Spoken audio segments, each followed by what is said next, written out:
live in San Diego. This place is I think the worst places to live. it's pretty amazing. Yeah. Well, welcome to San Diego. Have you been here before? Oh, yeah. Been on vacation here. Really? A couple of times. Where in San Diego? Hotel Del, maybe? I couldn't tell you. My wife looks after all that. I just Nice. get out of the car, get drunk. Good to drink and eat Mexican food when you're Yeah, I in was San eating Diego. Mexican food last night, actually. I've been to San Diego a couple of times. It's a great place.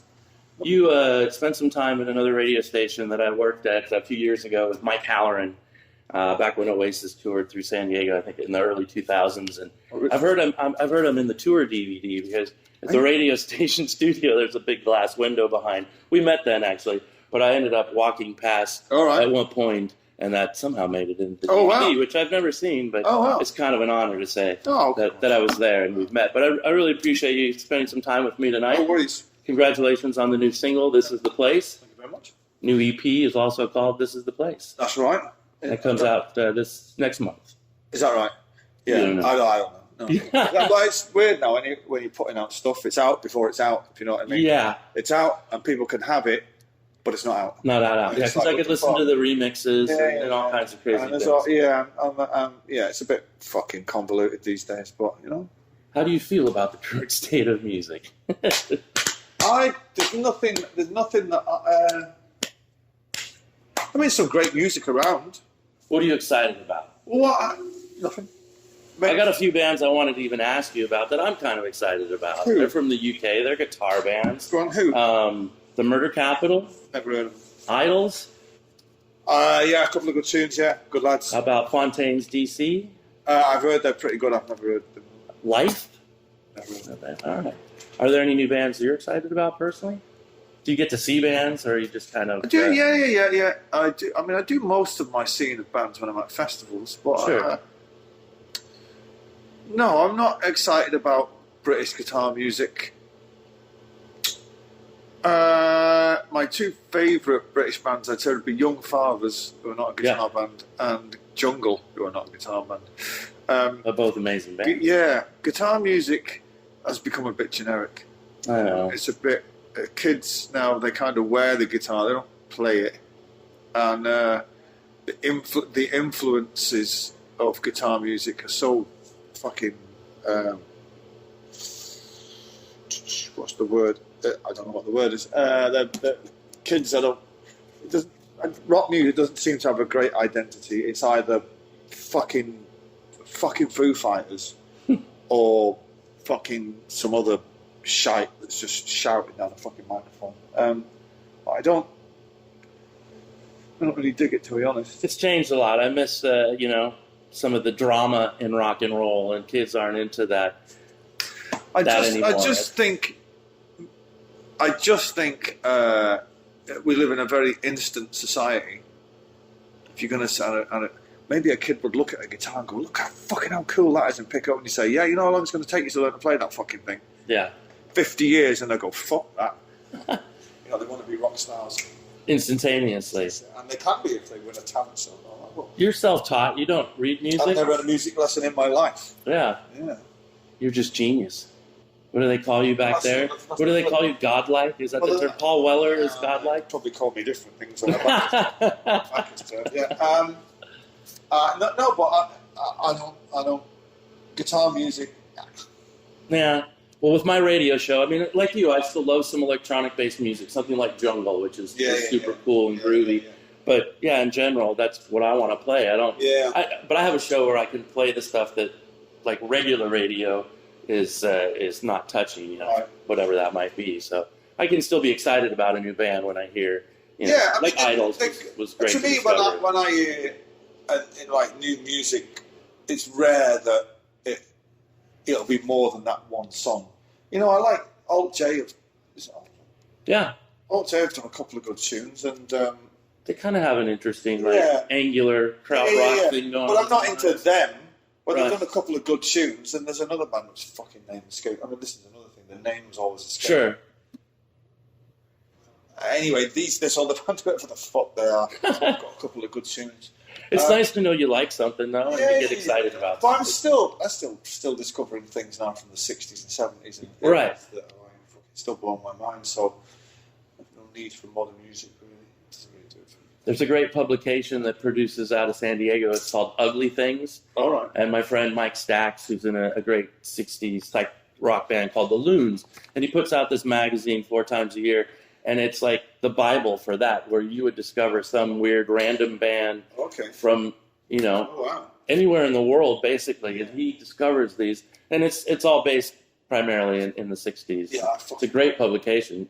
Yeah, I love that shit. That is really what has kept me into music, is discovering things that you think, why have I not fucking heard this? Right. I can't believe it. There's always something new. There's always something. And it's like, what did we miss? Fucking hell. It's like almost in the 60s and 70s, everybody who went into the recording studio made one good song. Right. One single, that 145, that's worth $1,000. B-side that's like fucking amazing. But no, I don't. I mean, when I listen to the radio, not that I do, but when it's on before the kids are going to school, I'm always a bit like, fucking that. Turn that shit down. Were you ever in a scooter club? I wasn't in. I used to go on scooter rallies. Yeah. With my mate Rob Rogers, whose dad owned a butcher's in Levenshulme, and it was called Rogers the Butchers. And me and him used to go to scooter rallies. Yeah. I think we were. I wasn't a member. I was affiliated with a scooter club called the Stockport Crusaders. Okay. And he was into it. I was like his mate. Sure. And we used to go to these scooter rallies. Yeah, which was fucking crazy. So I'm a year older than you, but that was my youth here in San Diego. Right. Me and a bunch of my mates, a bunch of dudes from California. We were all into that. Right. We saw Quadrophenia too many times. Right. We had Vespas, Lambrettas. I was in a scooter club called Secret Society Scooter Club that still exists. No way. Really? The culture's not as it's not as big as it used to be, but still exists, and I still hang out with those guys. Those are still some of my best friends all these years later, and I still have a scooter. I wish I would. I've had Paul Weller sign it. Most two-tone bands. Paul Weller just bought a new scooter. He texted me the other day, and he was very, very, very excited about it. You have one now yourself? No. I was briefly. I'm not into. Sure. I'm not into owning vehicles. I was briefly into. I thought I better get a scooter. I'm a mod. I better get a scooter. And I kind of got one, and then someone said, you can't drive around with the L plates on forever. And I was like, all right, well, fuck it. I don't want to know. But no, I'm not really into cars and bikes and all that kind of shit. Sure. You don't have a warehouse full of vehicles? A warehouse full of guitars. And nice. Full of That's what I would expect. Drum kits and synthesizers. Got no. I've got a couple of cars, but they're not nothing to shout about. So this is the second EP. You're going to release 3 EPs this year. Is there one? There's one coming out later this year, I think. I think the music will be out this year. But I don't think it'll be out. Like we said, it's all convoluted. It'll be out confusing. Next year. And it's on Spotify now. And I think if push comes to shove, the one that's coming out after this one, collectively, is probably the strongest set of songs. Nice.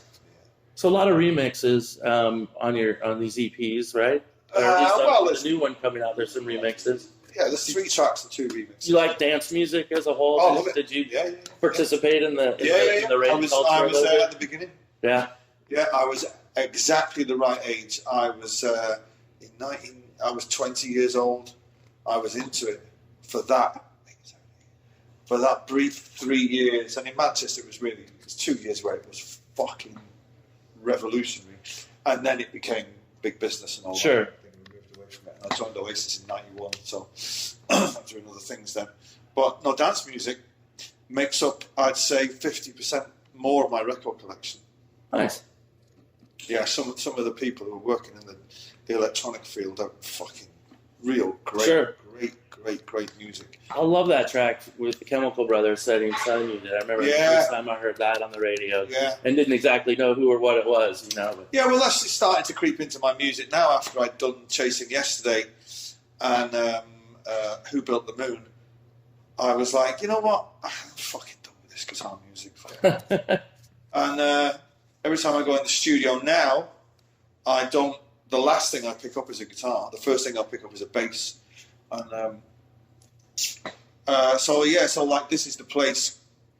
If somebody would have said to, that's a what do they call them? Collaboration with the Chemical Brothers, you wouldn't think twice. You'd say, "Fucking great!" Yeah. So I've always been into it, and always will be. Today is the 10-year anniversary. Yes, it is. In Oasis. Yes, it is. Yeah. And you've been doing a lot. We have 3 albums and now a series of EPs. Yeah. It's been pretty busy 10 years. The fucking best 10 years of my life. Nice.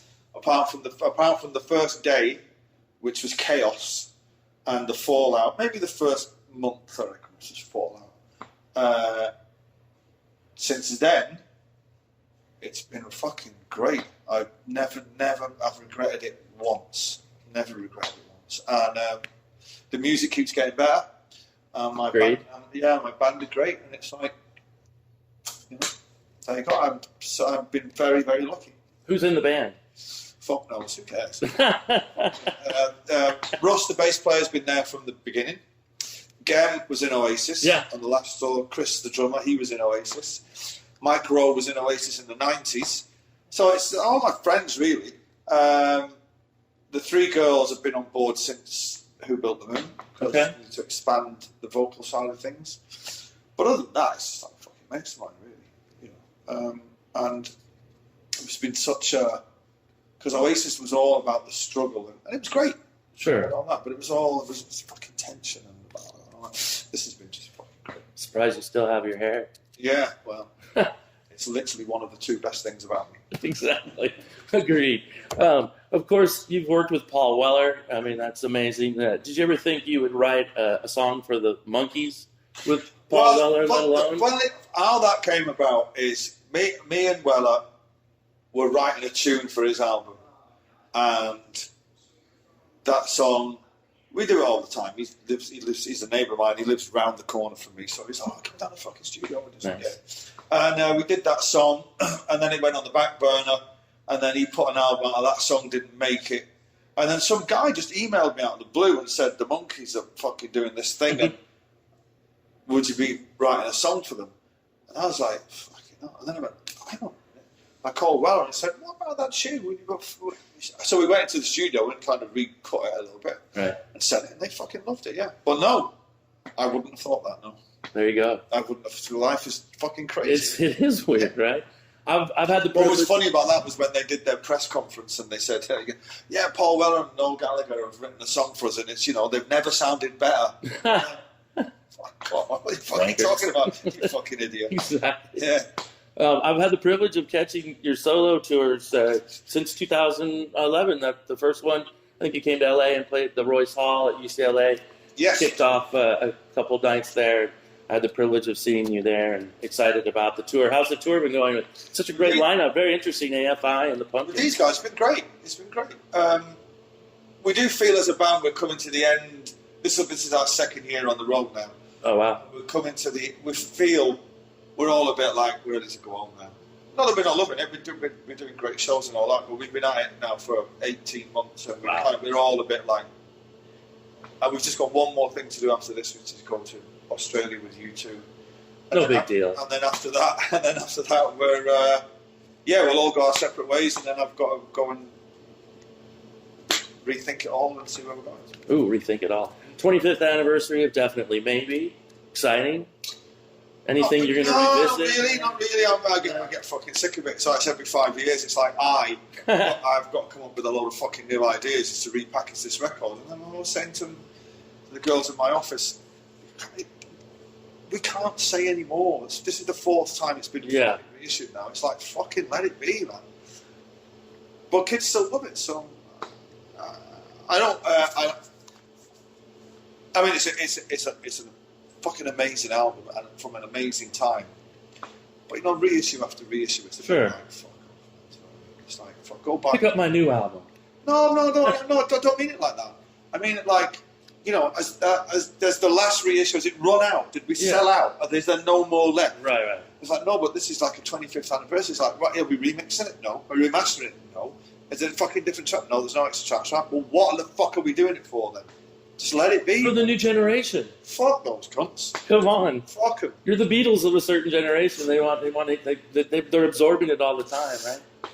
Not interested. Not interested. What are you most interested in? Besides football. Besides soccer. What, soccer? Soccer. I read somewhere you like football in America too. I do like it. Yeah, I mean, I don't have a team or anything, but when I'm here on tour, on tour and it's on, I do like If I have like a day off, I watch the games for sure. I sit on bed all day. Your team would never up and leave and go to another city, right? See, we had that just happen here. My team, my football team, they just up and left a couple of years ago. Moved to L.A. Yeah, you wouldn't be able to do that. Bastards, right? You wouldn't be able to do that. Hate them. They would be fighting in the streets. Let's see. So we've got the new single that's available now. We got the rest of that EP coming out later. We share a mutual friend. Really interesting that this guy moved to San Diego, a band I became aware of because of you guys, Proud Mary.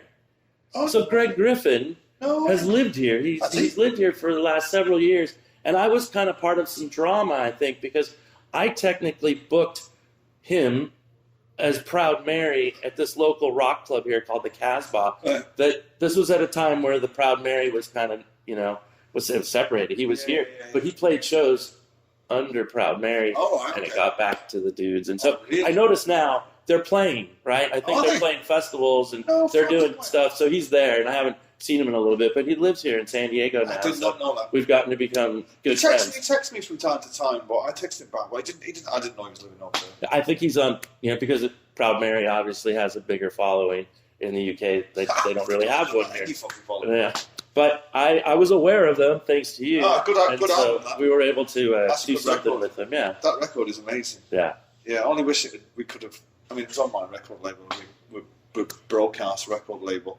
I wish we could have done better with it, but they're good lads, man. They were fucking good songs on that album. Yeah. Really good songs. Yeah. You're a great lad. I really can't thank you enough for hanging out and talking to me. I'm a huge fan, a little bit of a fanboy.